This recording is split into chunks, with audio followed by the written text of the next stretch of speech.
Bonjour à tous, aujourd'hui je vais vous parler des dons spirituels de l'Esprit Saint. Pourquoi je parle de ça? Parce que Saint Paul affectionne énormément les dons spirituels de l'Esprit Saint. Il va même jusqu'à dire que c'est ce qu'on doit chercher en premier, les dons spirituels. Alors, il y a tout un ensemble dont il faut tenir compte pour justement aborder ces dons spirituels. C'est que d'abord, on ne peut pas appréhender les dons spirituels sans être dans un état de charité, c'est-à-dire dans le cœur du Christ, dans le cœur immaculé de Marie, dans le saint cœur juste de Saint Joseph. On ne peut vraiment pas être dans un état de charité, on ne peut pas vraiment appréhender les dons spirituels sans être dans cet état de charité. Voilà.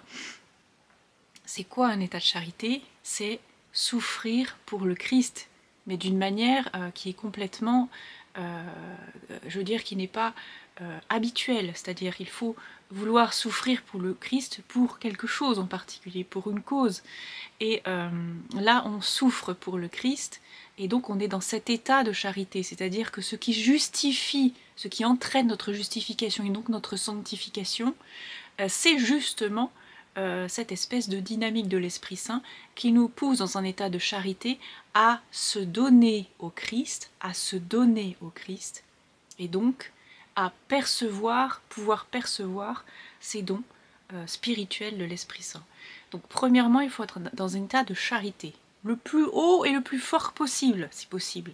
Parce que plus vous êtes haut et plus vous êtes fort possible en charité, plus vous êtes capable de rectifier ce que Satan a dévié. Voilà. Et donc, quand vous avez cette force en vous, de charité, vous pouvez percevoir absolument tous les dons spirituels. C'est très simple, c'est aussi simple que ça. Et il faut être dans cette dynamique de dons. Vous savez, il y a souvent dans les blasons un animal symbolique que l'on retrouve, qui est un pélican, qui se perce le côté pour donner sa chair à donner à ses petits. Voilà. Donc c'est ça, c'est exactement ça. La motion principale pour les dons spirituels, c'est vraiment être dans cet état de charité-là. Voilà. Donc donner sa vie pour quelqu'un, c'est exactement le sens le plus juste que l'on peut avoir, et c'est la résonance la plus céleste que l'on peut avoir, et on ne se trompe jamais. C'est-à-dire que ceux qui ont des dons spirituels, ce sont ceux qui se donnent le plus à Christ et ceux qui sont en mesure de vous guider le mieux. Voilà. Il n'y a pas de triche là-dedans. Il n'y a pas de triche. C'est pas on vous donne les dons spirituels, ah tiens, comme c'est par hasard bizarre, on la donne à cette personne et pas à telle autre. C'est justement parce que vous avez la capacité spirituelle de cet état, de contenir en vous cet état de charité pour pouvoir l'apercevoir, tout simplement. Tous les séraphins le savent, Sainte Thérèse d'Avila le sait, et je le sais, donc je vous le dis tout simplement. Il y a aussi autre chose, c'est que pour percevoir les dons spirituels et mettre en dynamique toutes ces choses, il faut donc être dans un état particulier, il faut aussi pratiquer cet état, et donc là il y a comme dans la pratique quelque chose qui n'est absolument pas du temps, qui sort complètement du temps et qui n'est pas dans la mesure dans laquelle vous pouvez fructifier, c'est-à-dire faire fructifier en mettant de côté, en achetant des actions, tout ça, c'est typiquement terrestre tout ça. Le Seigneur ne réagit absolument pas de cette manière, sachez-le. Donc si vous voulez faire fructifier ces dons célestes, je vais vous dire quelque chose de complètement farfelu, mais vous allez, en la pratiquant ces choses, vous rendre compte que c'est juste. La première chose, ne vous séparez jamais de l'écrin dans lequel le Seigneur vous a sorti. Petit 1. C'est-à-dire la création tout entière. Donc si vous faites corps avec cette création, ce n'est pas pour adorer un arbre ou pour élever un caillou, c'est parce que vous vous souvenez que le Seigneur vous a tiré de cette terre. Tu es poussière et tu retourneras poussière. Et vous avez cette intelligence en vous qui vient de l'Esprit Saint pour faire reconnaître à la brindille, à la fourmi, à la souris, que le Seigneur est bien là où il est. Voilà. Et que la souris s'en souvient. Voilà. Qu'elle s'en rappelle, du coup. C'est pour ça qu'elle se souvient et qu'elle se rappelle de ces choses. Parce que les animaux ont la mémoire courte, la plupart du temps. Donc il faut leur rappeler ces choses. C'est pour ça que quand vous chantez, les oiseaux exultent. C'est pas parce qu'un oiseau chante et que vous lui répondez. C'est parce que cette voix, elle vient de cette inspiration que l'Esprit Saint fait poser sur vous et pousse en vous dans cette vocalise, qui fait que l'oiseau, lui, il se dit « Ah oui, ça, je me souviens, ça vient du paradis, je me souviens de ça. » Voilà, donc toutes ces choses sont porteuses. Ne vous séparez jamais de l'écrin dans lequel le Seigneur vous a sorti. Deuxième chose, c'est que vous devez vous souvenir que vous avez un corps. C'est très important. Parce que si vous ne vous souvenez pas que vous avez un corps, les dons spirituels, vous ne pouvez pas les percevoir dans un état raisonnable, c'est-à-dire de la sagesse divine. Quand je dis raisonnable, c'est de la sagesse divine, hein, bien sûr, c'est pas de la raison humaine, parce que sinon on est complètement à côté de la plaque, sachez-le. Donc, si par exemple, comment prendre justement conscience qu'on a un corps, je veux dire, qu'est-ce que ça veut dire, quoi ça fait référence? Tout simplement en marchant. C'est très bête en fait, en marchant. Pourquoi en marchant? Pas en faisant du vélo, pas en faisant du karting, pas en faisant du ski, non, en marchant. Pourquoi je dis en marchant? Parce que quand vous marchez, c'est très très bête, hein, mais quand vous marchez, toutes les personnes qui ont des capacités spirituelles sont aussi quelque part cérébrales, parce que plus vous êtes cérébral et plus vous portez ces choses dans l'Esprit Saint, sachez-le, c'est le Seigneur aussi un don que le Seigneur vous fait quand vous naissez, et donc il ne vient pas spécialement du baptême, être cérébral, ça ne vient pas du baptême, mais qui vient de ce que le Seigneur vous a donné de la terre, donc de l'écrin duquel vous êtes tiré. Quelque part, le ventre de la mer, c'est ça aussi. Mais ce que je veux dire, c'est qu'il fait écho à toutes ces choses, c'est que quand vous marchez, vous actualisez dans l'Esprit Saint ce que le Seigneur vous donne, tout simplement. C'est radical, c'est radical. D'ailleurs, tous les grands philosophes, même si je dis, c'est une petite parenthèse que je fais, parce que ça va vous paraître un peu tiré par les cheveux, mais c'est tout à fait raisonnable ce que je vais dire, et vous allez voir pourquoi. Tous les grands philosophes, à chaque fois qu'ils lisaient énormément et quantité de livres, et quantité de sommes astronomiques philosophiques, pour justement réfléchir à un concept, ou qu'ils étaient en train d'écrire un livre, Kant par exemple, marchaient pendant des heures, pour faire la digestion ou pour réfléchir. Et donc c'est souvent en marchant qu'ils ont leur eureka, les penseurs, toujours.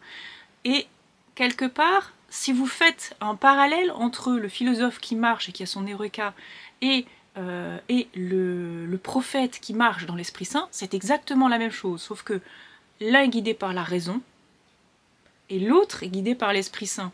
Mais c'est toujours la même chose, c'est-à-dire qu'on élève les choses, on les élève, c'est-à-dire quelque part vous passez du terreau et vous partez vers le ciel. Donc vous marchez, il faut marcher, c'est très important. Donc vous pouvez marcher en récitant le chapelet. Vous pouvez marcher en faisant plein de choses, mais c'est toujours dans cet état de, comment dire, de percevoir ces choses célestes. C'est très important, voilà. Donc vous n'êtes pas en train de marcher pour faire du sport, on est bien d'accord. Vous n'êtes pas en train de marcher pour faire des kilomètres. Vous n'êtes pas en train de vous dire je vais marcher 20 minutes.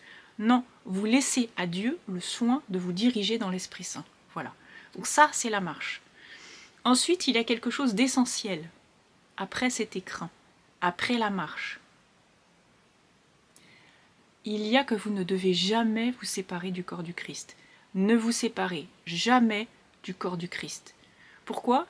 Parce que quand on dit que vous êtes dans un état de charité pour pouvoir porter ces dons spirituels qui sont très appréciés de Saint Paul, et ô combien Saint Paul les appréciait, il ne faut pas laisser tomber dans la marmite, comme on dit, le principal élément qui est le suivant, le corps du Christ. Le corps du Christ, le corps du Christ et le corps du Christ. Vous ne pouvez pas vous-même porter ces choses si vous ne les donnez pas à quelqu'un. Et vous pouvez perdre toutes ces choses si vous ne vous souvenez pas qui est ce quelqu'un, qui est cette personne. Voilà. Donc de qui vous venez, c'est de cet écrin. Mais qui vous a donné ces dons? C'est le Seigneur, c'est le Christ. C'est par lui que vous êtes baptisés. Et donc c'est avec lui que vous soufflez sur les autres cet esprit quand vous priez. Voilà. Donc c'est toutes ces choses qui sont ensemble rassemblées, mais vous allez voir que ça va prendre complètement sens.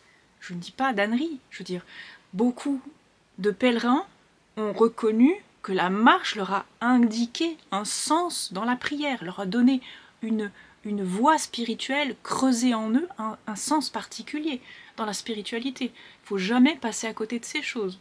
Donc quand vous dites que vous faites un pèlerinage, par pitié, ne prenez pas votre voiture pour faire 10 km avec la voiture.